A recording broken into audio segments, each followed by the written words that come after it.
కాకరకాయ పులుసు.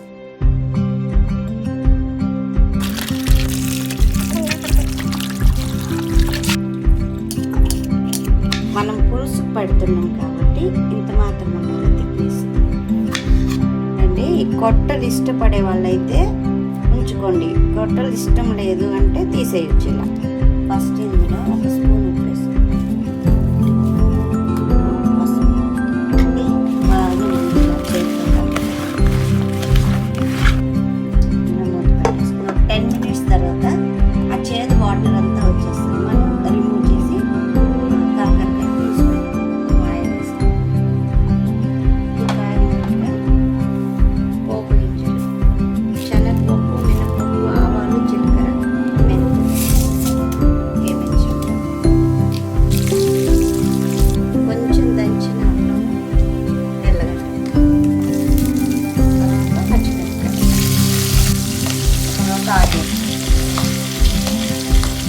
ఒక స్పూన్ ఉప్పు వేసుకున్నాము,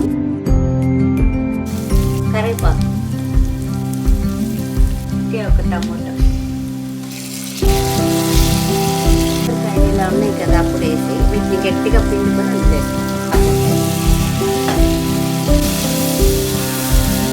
మూత పెట్టి 5 minutes కొద్దిగా పసుపు, కొద్దిగా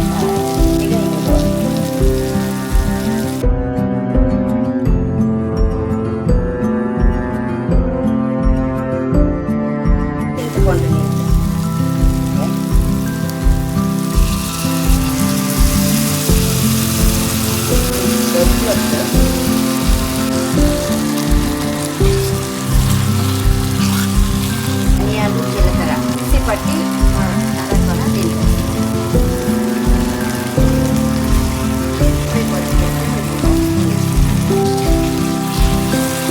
బెల్లం అయితే కాదు, గ్లాస్ నీళ్ళు పోసి, ఒక గ్లాస్ నీళ్ళు పోసి దగ్గర పడేంత వరకు ఉడికించాలి. ఈ పక్క సరిపోయి కొంచెం దగ్గర పడాలి. కొంచెం దగ్గర పడ్డాక మనం 1 స్పూన్ శనగపిండి కలుపుకొని ఇందులో పోస్తాం.